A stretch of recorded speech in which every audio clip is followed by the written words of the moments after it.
All right. Our next presenter is Scott Hill. Scott is the Director of Operations and Training at 3D Security in Ottawa. He is an author and the editor of Security Responder magazine. His focus is on raising awareness, raising safety standards, and security planning and implementation in residential condominium complexes. Scott's presentation today is entitled Fit to Protect, Operational Readiness, and it explores an operational fitness initiative developed to address a critical gap in private security. And that gap is the physical preparedness leading to operational readiness. So I will turn it over to Scott. Thank you very much, Roy. Everybody can hear me, and I'm in a second, I'm going to make sure that you can see the screen. We can hear you, so we're halfway there. All right, halfway there. All right, there we are. And there it is. Got it up. We're good? Yep. All right, all yours. Thank you. So great conversations today, and some great high-level discussions going on. And like everybody else in the room, I can say that I have been privileged to learn a lot of stuff as I listen to the other presenters. My presentation is going to go a little bit more down to some grassroots and to the front line of security, and just talking about the need, and I guess the trials and tribulations of introducing a fitness program to a security company or a security field. I'm lucky in the fact that I have my own company so that I can test what I'm saying with my own team and see what's going on. I have control over that. But for other security people that need to be able to justify the risks that there might be involved, or to justify the expenses that might be involved, this is just some of the things that I've discovered along the way. So this is me, but Roy did a good introduction, and I'm not one of the people that wants to read everything.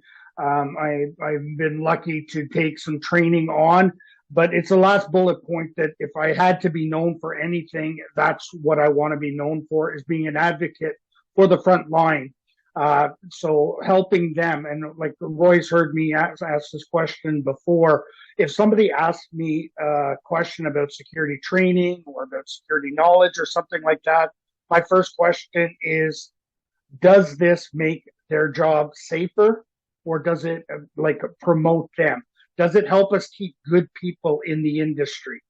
And if the answer is no to that, then I have to look for, okay, then what is the reason? What is our end goal? Like that, the old saying, begin with the end in mind. But my most important thing is what makes the average guard on the street doing a job. I agree with what everybody has said before. You usually get, in my opinion, and I'll tell anybody that asks me a question, I'll usually have an answer, but I'll never tell you I have the answer.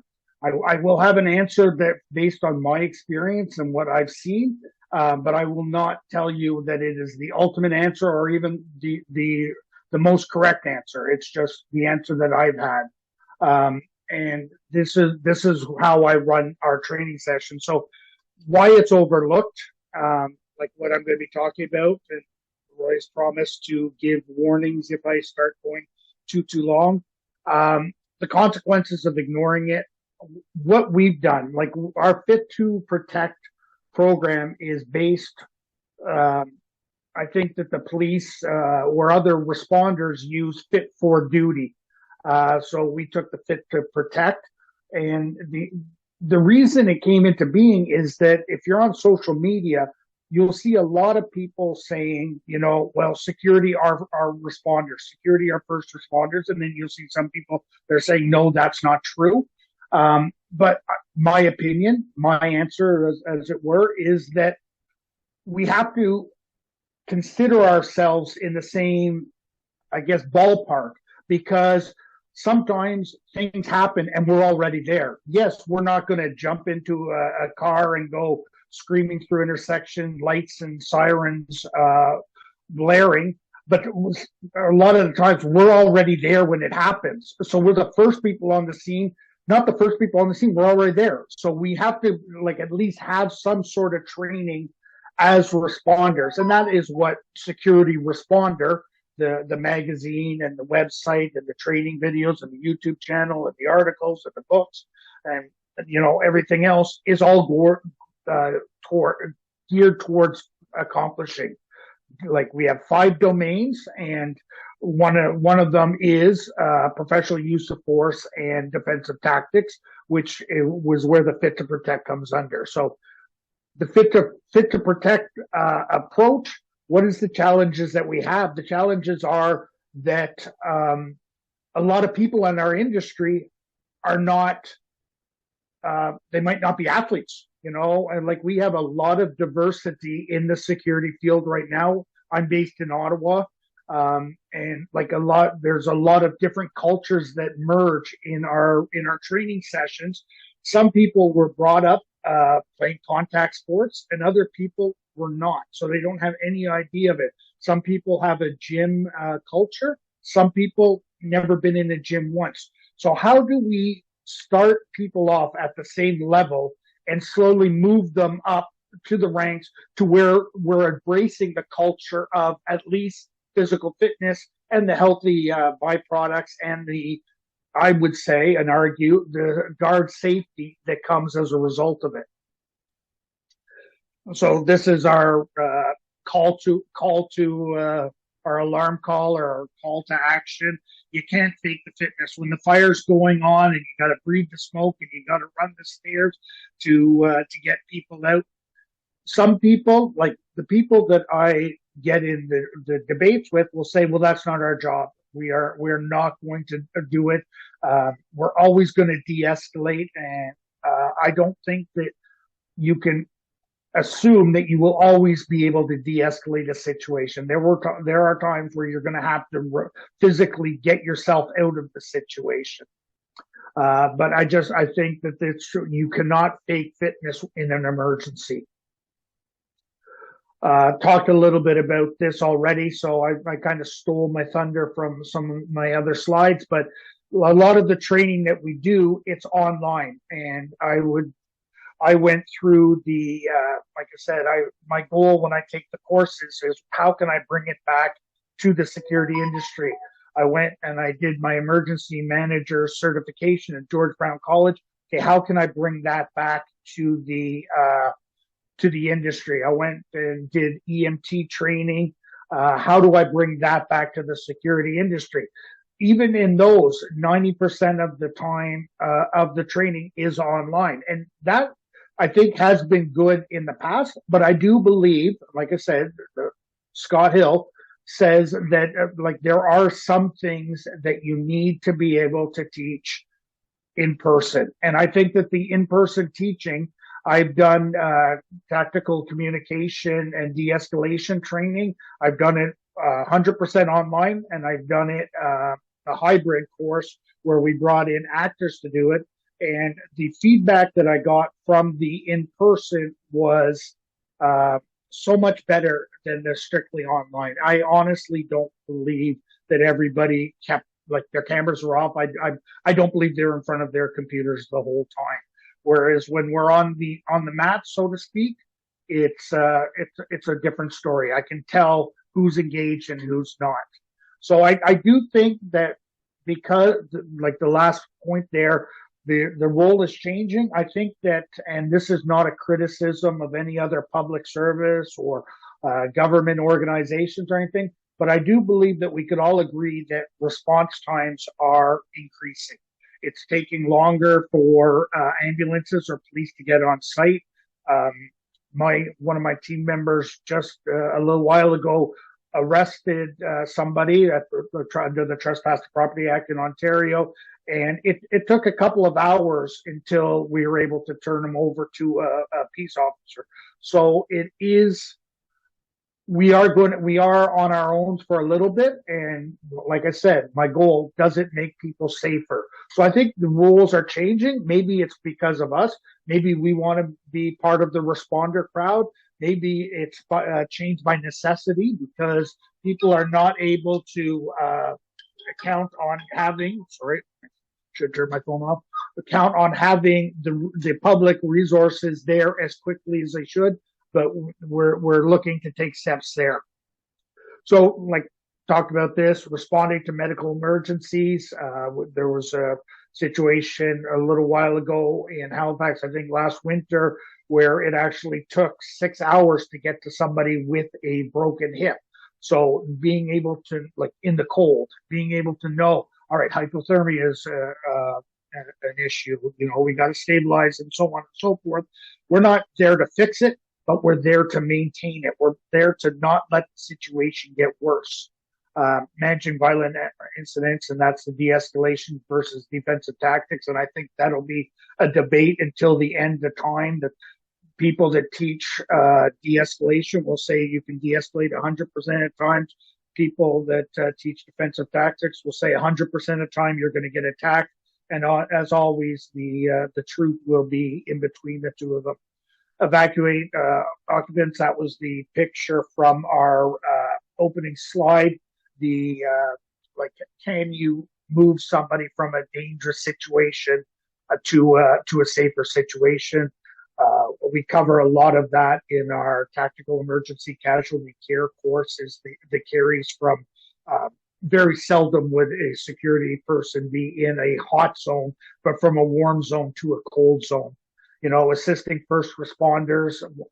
I talked about that in two episodes ago in our security responder magazine in the category called Field Report, where how security was actually part of an assault with a medical emergency at a county fair, and how security was able to mesh, and as a result of it, everything was able to be resolved.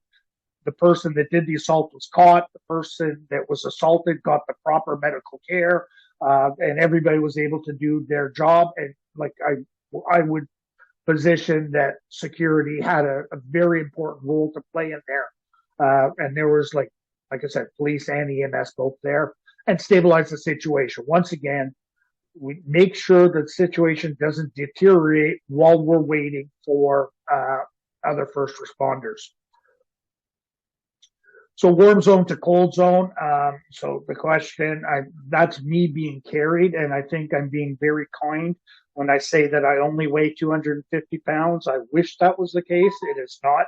I weigh more, but like doing an emergency carry there, like there was a fire and they were moving me out was a scenario, I believe. So the first thing we looked at the gap. What's the gap? Most other responders you will see have basic fitness standards. If you are applying to the police, you know what test you're going to have to do from a physical point of view. If you're applying to be a firefighter or a volunteer firefighter, you know what you're going to have to do. I believe Canadian Border Services, they have their standards. Some paramedics, I think the paramedics at Sudbury, they have a physical standards that they must be able to do. Security doesn't have that. And I think that's been the theme of the day, is that we don't have any standards that are consistent across either the nation or the province. Everything is do as you want type of thing.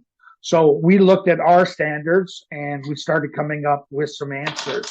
And our goal is to get there's 3 stages, and there'll be a slide for each stage. But the first stage is just the introduction. How do you get buy-in from your team?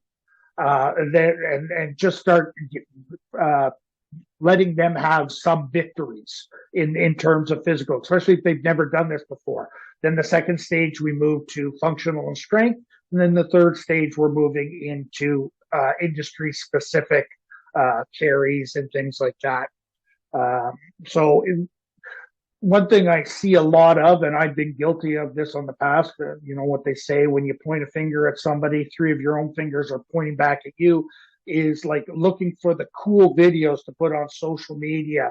And, you know, but what you're doing is you're kind of pricing yourself out of the average guard's range. They look at that, no, I'll never be able to do that. So we need to show them that they're like, not everybody, all the cool use of force demonstrations you see. Yeah, people took a lot of time to get to that skill level, and you know what, if you want to do it, you'll be able to do it as well. It's not athlete training, but it is a certain extent. So I try and always make sure that if I don't like to I use AI to check my spelling, but I don't like to use AI for the pictures. I want real pictures of security teams training, to show that it can be done. So at level 1, basically it is body weight exercises only, because we're trying to get them just moving around. We're doing core strength using the plank or forearm push-ups or whatever you call it, static holds, push-ups, sit-ups, squats. I do have a set standard that they need to accomplish before they can move up to level 2. Because I don't want, like I said, when I was running martial arts school, it was a little bit different. But one of the categories is you could have a student come in, and if you push them too far too fast, they become glove shy. They've been hit before they've learned how to move and absorb, and then it affects their training and their mentality the whole time. So you don't want them like hurting themselves with too heavy of weights, or doing, even though they look cool on the video, you want to build them up with just body weight exercises. And if anybody, my email address is on the last, although I think I'm all over the place. I don't think anybody would have any trouble finding me. If you want our level 1 workout and test, just send me an email. I'm happy to share that with you. Use it, copy it, the old martial art, absorb what is useful, add what is your own, reject what's not useful. So you're more than welcome to use it, share it, tear it apart, whatever you'd like. The more we talk about these things, the better it becomes. So that's level 1. It's just building that foundation, getting people comfortable with moving. I should say, like I said, I've been lucky in the fact that we are slowly building a culture. It's taken a couple of years, but we have a culture where we train together every Tuesday night. Every Tuesday night at 7 o'clock, we pushed it back a little bit because some of our team members are fasting right now, so we started a little bit later. But we get together as a team and we train together as a team every Tuesday, and it kind of offsets the weekend warrior syndrome that, you know, you do training once a year, come in and you're so stiff the next day you can't move because you're not used to it. For me, as a manager, it's critical for me because I get to see the people that are looking to stay in the industry. And I'll talk about that when I get to the challenges. Once we get to level 2, then we start building the strength. We're looking to build strength and endurance. Stairmasters, running stairs with our vests on. You can see there the kettlebells, the Bulgarian bags, the Indian clubs. I like to use battle ropes. I like to use things that are that build strength as opposed to just trying to build mass. And I have to say, I am not a personal trainer. I do consult with one, but I am not one. But we found that this is what has worked for us. So like we're at this point, in order for me to overload their muscles with push-ups and sit-ups would take too much time.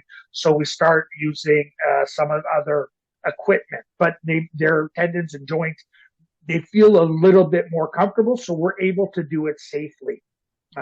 So we're introducing them to the resistance training. And then, like I said, we get to the third level, and this is where we start doing our scenarios. We start putting together, all right, this is happening, and we in our level 3, we have what's called the hot box, or it's just an empty room at our office. And we will all go in there. One person does not come in, but when he walks, where he or she walks in, they don't know what they're walking into. Is it a use of force situation? Is it a medical situation? Is it an evacuation situation? And they got to respond. And we'll build scenarios up around that. So we try to move as much of them and simulate the stress, the adrenaline that you would be feeling. Maybe we get them to do 25 push-ups before they walk into the room, just to get that adrenaline spike that somebody might anticipate walking into an unknown situation. 2 minutes. Thank you. So challenges the perception that fitness is part of the security role, and we get a lot of that where people are asking, like they'll say, do like, and I'll be right there. The guards that come in every time, they don't get paid for being there. It's a voluntary. We open up to the whole company. We had a lot of trouble with that. And then one of our sales managers was there on a 3-month contract, and she was doing the training with us.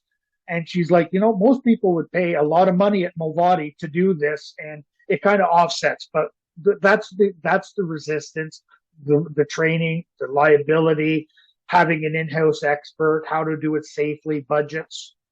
The benefits, I think there's people on this call that would be a lot more knowledgeable on me, but I do believe that the British Medical Institute talked about the correlation between exercise and depression, and that it, like, obviously it won't solve severe depression, but we are working at night, don't see the sun very often. Our diets can sometimes be terrible. We overload on caffeine. Sleep patterns are way out of whack. The fitness is something that can help. It can help with workplace injuries. They just love to get there and hit the pads and everything. I love the teamwork. Like I said, this week, they all sat together. The people that were fasting broke their fast together. They didn't know anybody each other before the company. Now they're good friends. They're the team morale, the cohesion. When they go, we do a lot of events. When they go together, they really know that they can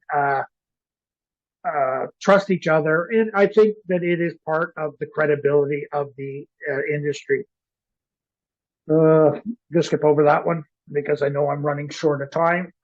So thank you. And like I said, any point I make, I know people could say, yes, I agree with that, or no, I don't. But I believe that it is an important factor that we need to start incorporating a little bit of it into our culture if we want the same or similar respect to what we do. Thank you very much, Scott. That was a really interesting presentation on what your company's doing, and glad to see there's buy-in from your employees. So that's positive.